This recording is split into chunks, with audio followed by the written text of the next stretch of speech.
Hello, I'm Generation 3DX. Welcome back to my series on creating beautiful art in DAZ Studio.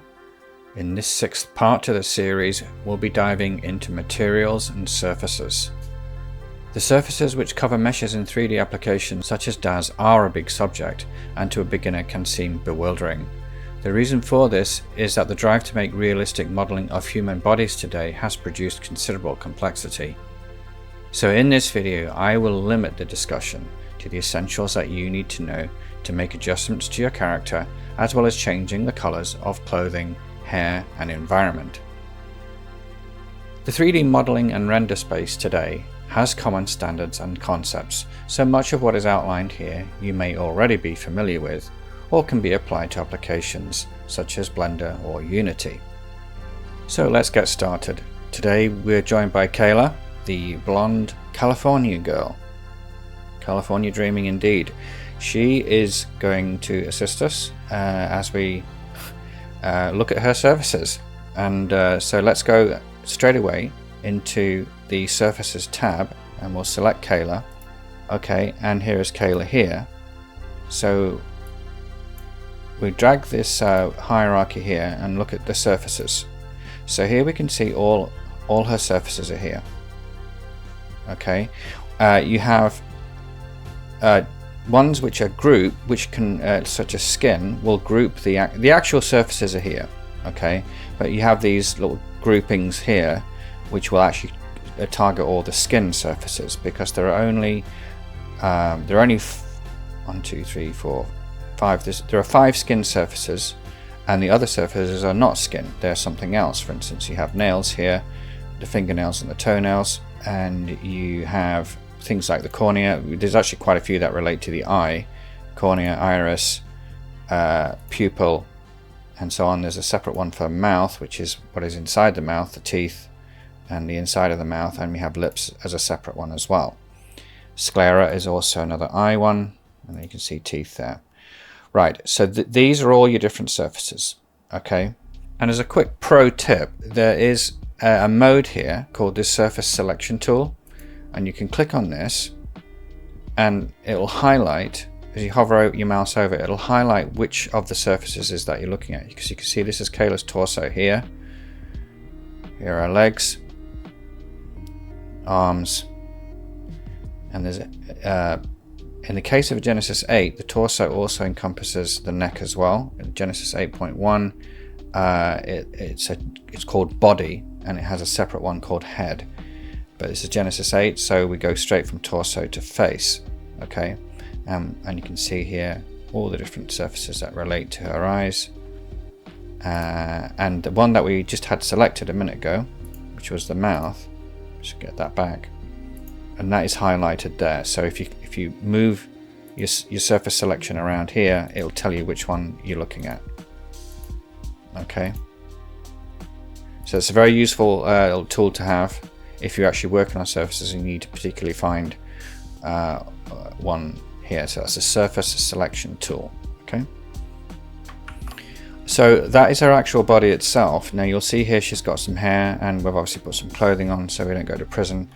So I can select her hair, and this then shows her hair. This is the hair mod that I have. This is City Braids hair, and with the hair we've got a number of different surfaces going on at the same time. Hair products will usually have multiple different surfaces to provide more layering and complexity, but that will be a subject for the episode about hair, which I'm going to be covering later. Let's focus on our actual body, because this is the one that you're probably going to be most interested in and spending time doing customizations on.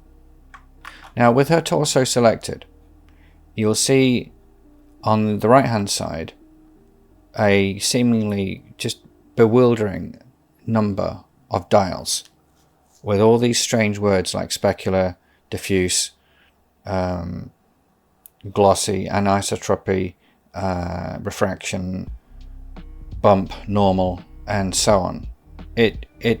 When you first confront this, it's just like, yeah, you just want to run away, because there is so much going on here, and as alluded to, there is so much going on because to model human bodies realistically is complex, and how light reflects upon skin and so on, and it's diffused by skin and has translucency and so on is complex. If it wasn't, then I guess we'd just be metallic robots and that would be simple. But we're not.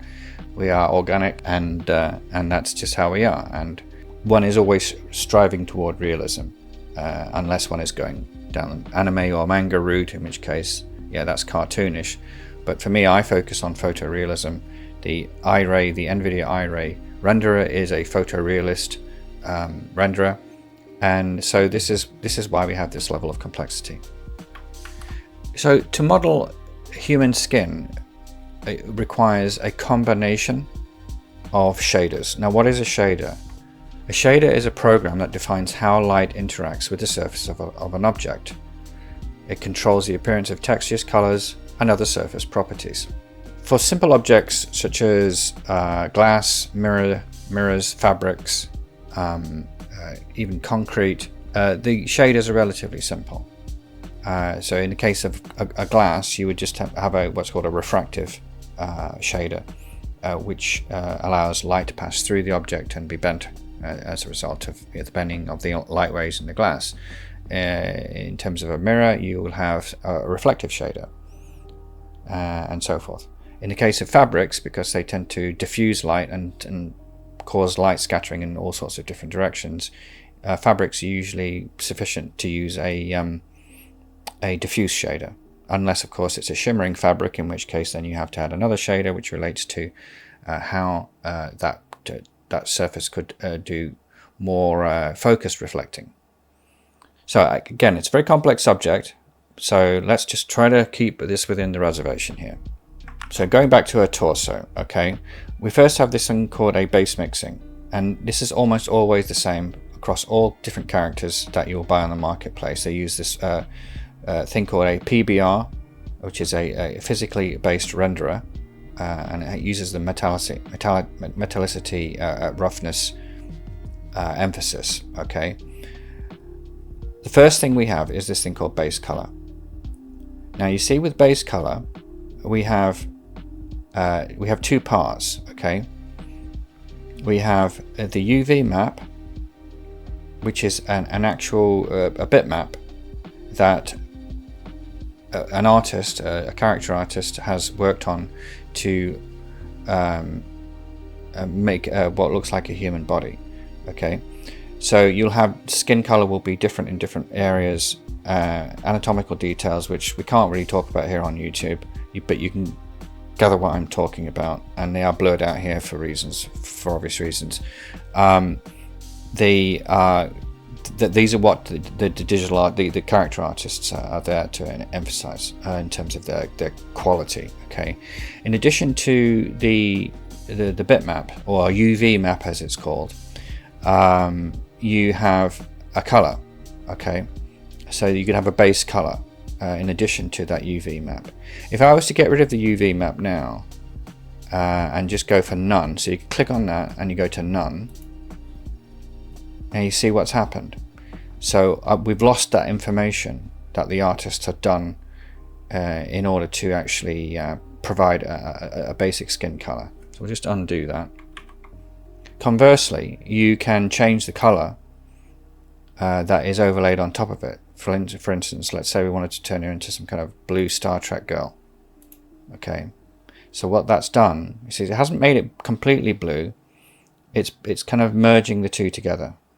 So it's creating a bluish kind of tinge over the actual basic UV map. Okay. The next point of interest is the translucency weight. Now this one is particularly set to 0.6. I think I must have set this at some point. What the translucency is regarding is how much light is going to be passing through a layer and then coming out the other side to a certain degree. That's probably not the best explanation for it, but you can see that if we increase this, it's actually causing her skin to get darker. Okay, and conversely, if we go away down to 0.6, you see her skin is lighter. If you go down to 0, then all it's going to be displaying is this base layer. Okay, now I only change this, if I have done some customizations of a character and I've been mixing and matching different things from different character artists, and I want to actually try to get the skin shade to match. So this is where it comes in useful. Okay, so there's some other things which relate to reflectance tint. I don't want to get into all these because I say the complexity is quite mind-boggling.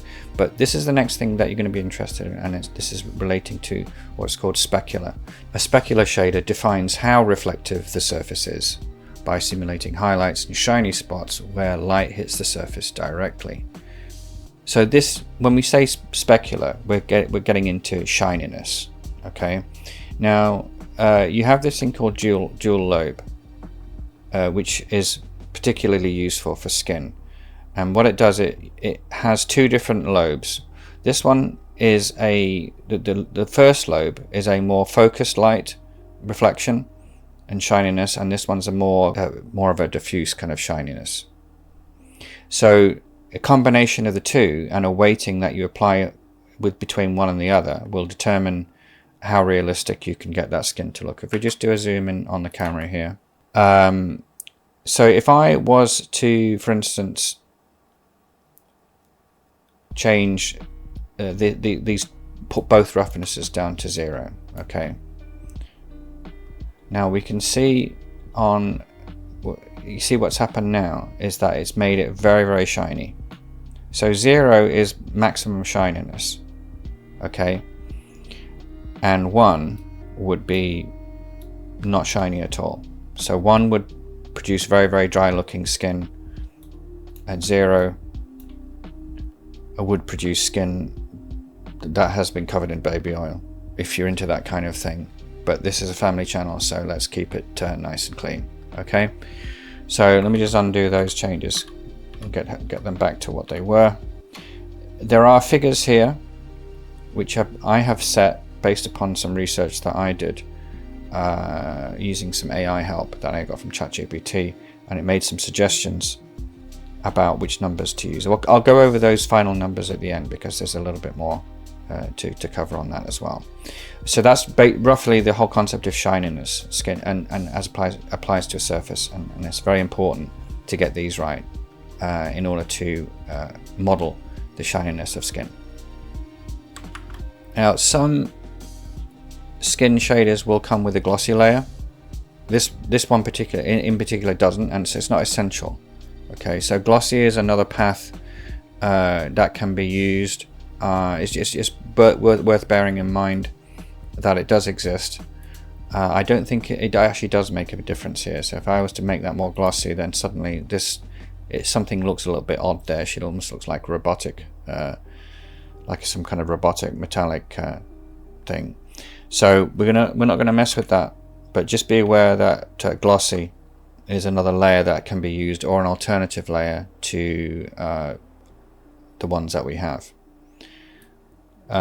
Let's just skip to the next most interesting stuff, and this is the bump map. Now, you might have heard of bump mapping. It's been around a long time. It is a way of putting a texture on a surface. When I mean a texture, I mean an actual three-dimensional up-down texture. So this is covered in the bump map. Okay, so this bump map here, so darker areas are lower down and lighter areas are higher up in terms of that 3D map that you would have there. Okay, so that's bump. There's also one called normal, and she doesn't have a normal map either, but normal is a more sophisticated bump map which has direction of light bouncing off it as well as just up down. Okay, so you'll see bumps and normal sometimes in combination, or you might just see a normal on its own. So these are important. In fact, a better example would be, let's just have a look at the concrete, which is on the background here. So this is a concrete texture that I downloaded from a brilliant website called SketchUp Texture, and I'll just link that in the description, and you can see it here. This is for a very low cost. I think it's only about 10 euros a year. You get access to an insane number of materials, many of which are PBR, like physically base rendered textures, which have all these aspects to them, such as diffuse, specular, bump and normal maps. So if we look at the bump map on this concrete, we can see that it's got this rough texture here, and scratches and pits and so forth. Okay, the normal map has that also. It's kind of hard to see here, but the normal map is also there, providing a three-dimensional map of how that surface would be reflecting the light. If I was to turn those off, now it's kind of hard to see here, but the concrete won't look as realistic because it's not reflecting. It's not handling the depth of the concrete using the bump and the normal maps. Okay, I'll put that back on. Again, it's not really clear to see. You'll see it when you play with it and you're zooming into certain textures, like a rough clothing texture or something like that. On the subject of these, you'll see this is just simply a square. Now it's not covering the entirety of that wall. It's using a trick which you're probably familiar with in video games or so on. That's using tiling. Okay, so we scroll down here. This is not useful for bodies. This is only useful for props and environmental textures, where you can change the amount of tiles. You can see here now, and it will basically, for all the different maps that you've got here, normal, base, specular, and the base diffuse maps, it'll actually tile those.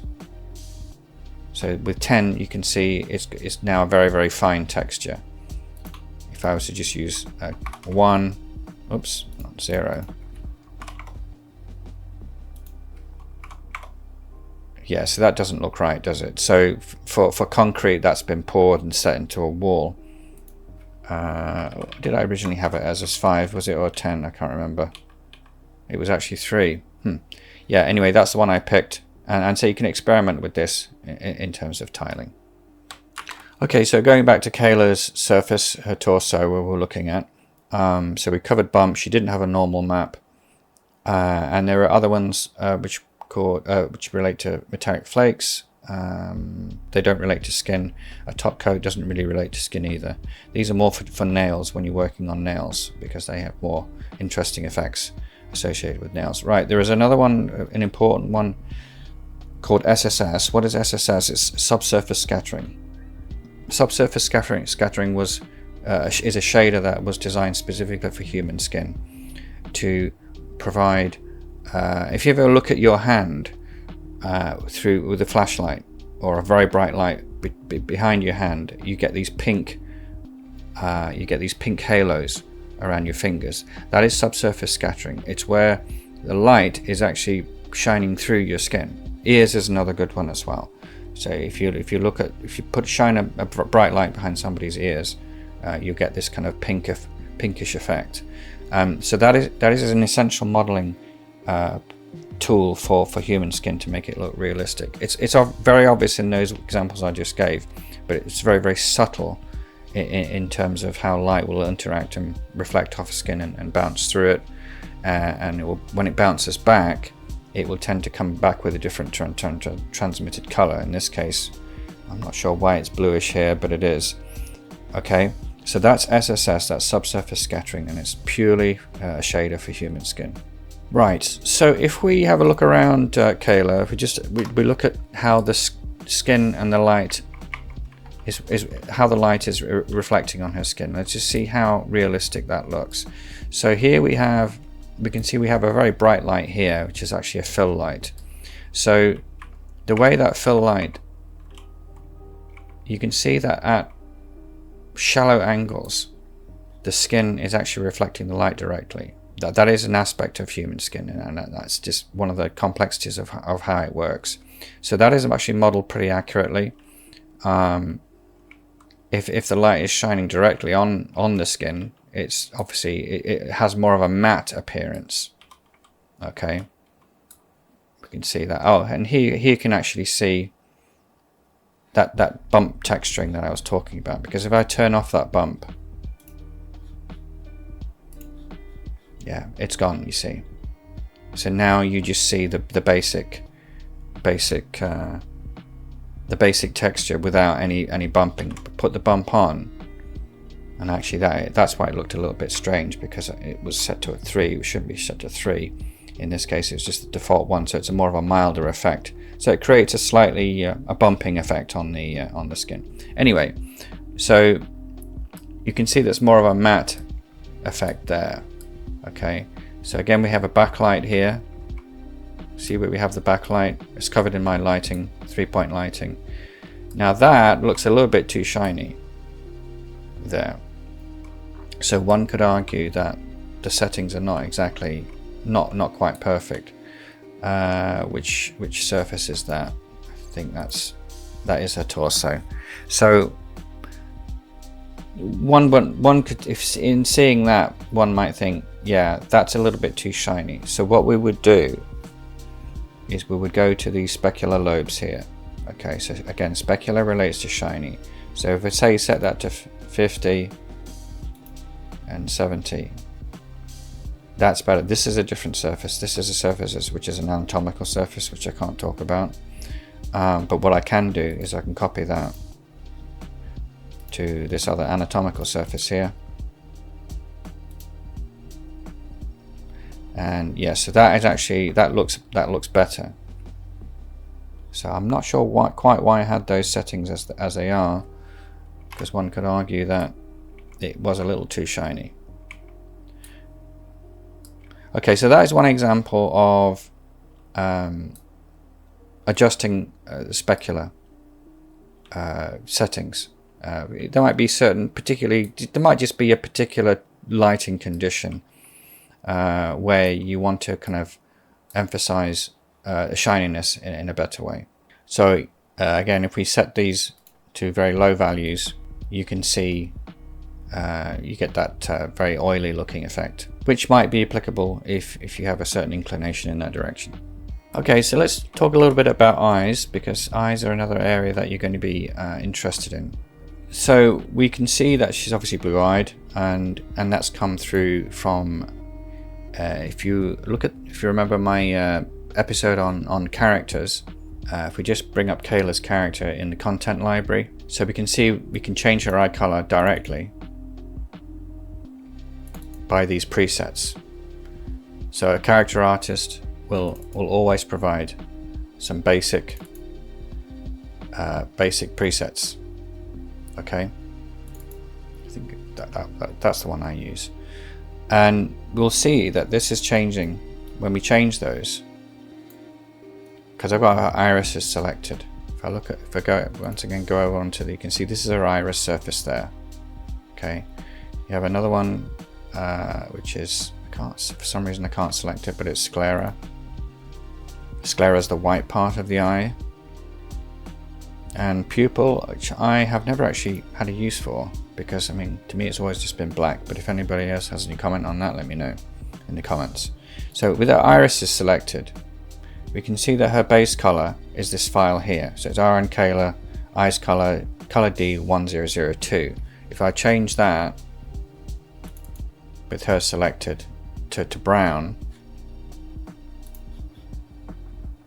now it's changed it to color 1003.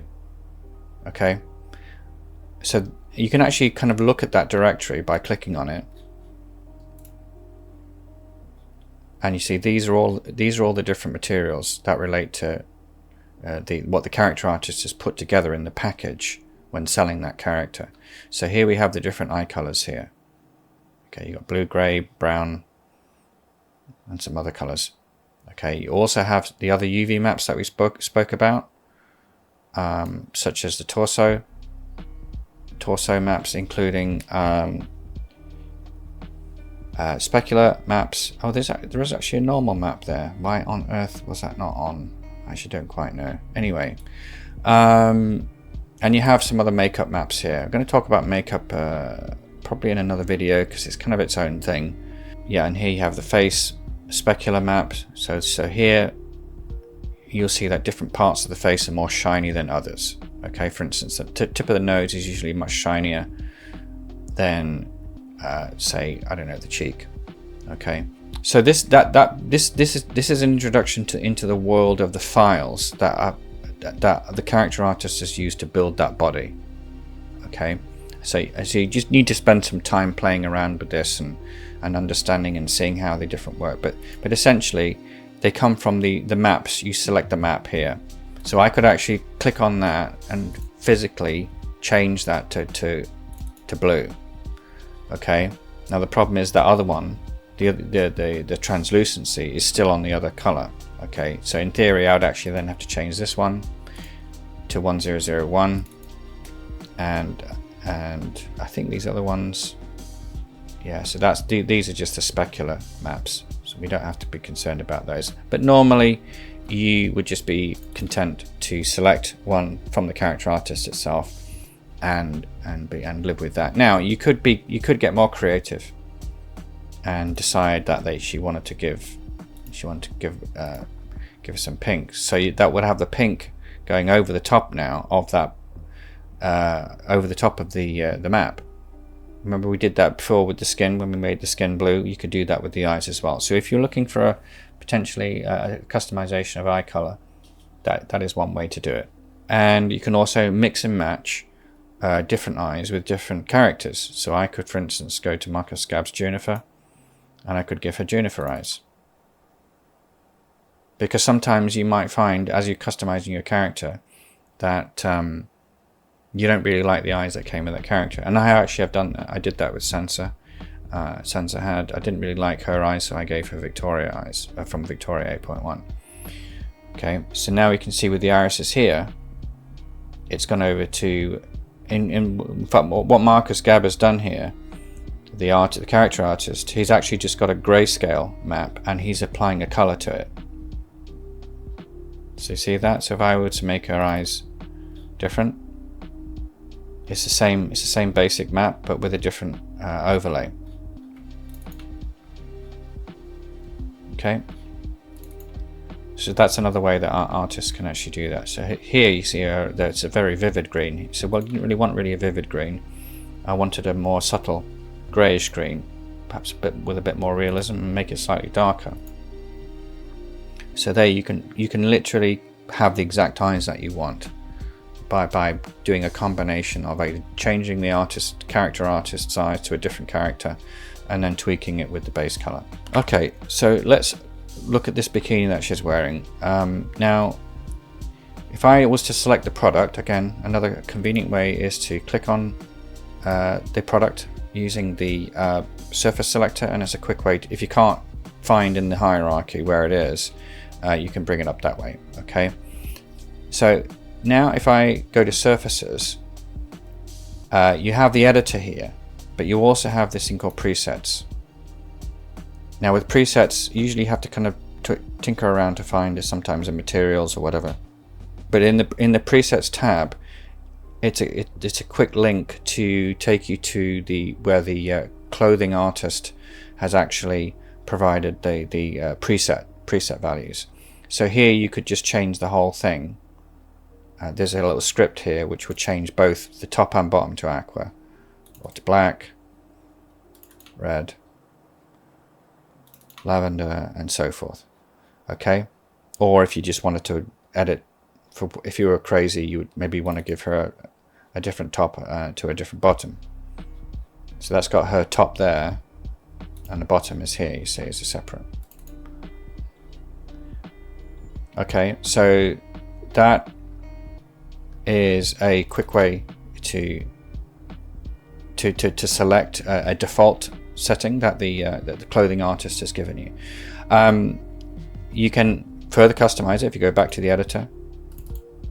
In the case of here, we have two different subdivisions of the surface. You have the metallic clasps here. You can just see these little metallic clasps, and those are covered by this metal matte here. You can see it there. Click on that. That's metal matte, and the same with the top, with the bikini top as well.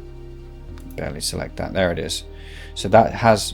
You can see this is where you got metallicity set to 1 because it's metal. Okay, so with the bikini top here, there's a base color set sometimes, but often on a more involved clothing texture, you'll have an actual material which has got a weave texture, and it'll even have a bump map and everything. Oh, this one actually does have a bump map. Ah, yes, right. If I zoom in on that, you'll see the way they've done the stitching here on the edge is by using a bump map. It's kind of hard to see here, but there is stitching has been imposed there using up-down values to create that stitching. And also with the normal map as well too. The normal map is done to create that creasing effect where the fabric creases. I'm talking about this effect here. You can see where it's doing the lines of creasing. They've done that cleverly using a normal map to, again, up-down values and a more sophisticated up-down values. Okay, so let's say you were trying to match the colors between, say, a blouse or a skirt or something like that. You couldn't quite get it right. You can actually make adjustments again to the color here. So I could put that. Now that's obviously extremely bright, and you probably wouldn't ever have it that bright, but you get the idea that you can actually do customizations of colors on clothing by using that overlay.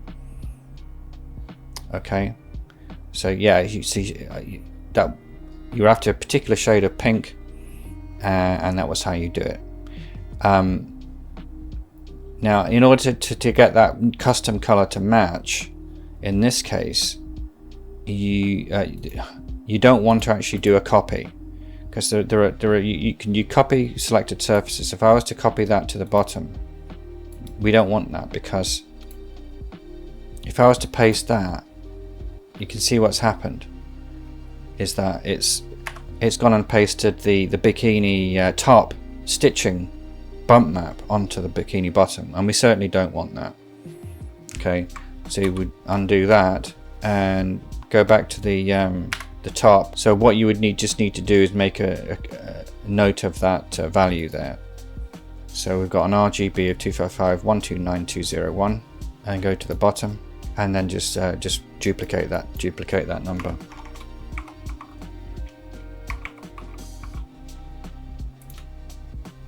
And now she has a matching pink bikini, which never existed in the presets. You see, that color doesn't exist. So that's how you can get custom colors on clothing. Right, I think that pretty much wraps this particular video up. As mentioned, surfaces are a very complex subject, but I hope by now that you've gotten the basics on how surfaces relate to your character and props in the scene, and how you can customize them to get the exact effects that you need. In summary, here's a picture of Kayla in this scene, how she came out the box from the character artist on the left, and then you can see what I have done to customize her to her current form. Okay, over many months of tweaking her eyes, skin color, makeup, and so forth. Okay, so that just gives you an example of how you can manipulate those surfaces to get the particular character look that you want. In the next video, I'll be discussing the NVIDIA iRay renderer and the various settings that you need to know about in order to get the perfect exposure and contrast necessary for a well-balanced final image. I'll also be discussing what leads to long render times and how you can reduce them. If you enjoyed this video or found it useful, then please like and subscribe and leave a comment. You can learn more about my art by following me at Generation 3DX on DeviantArt.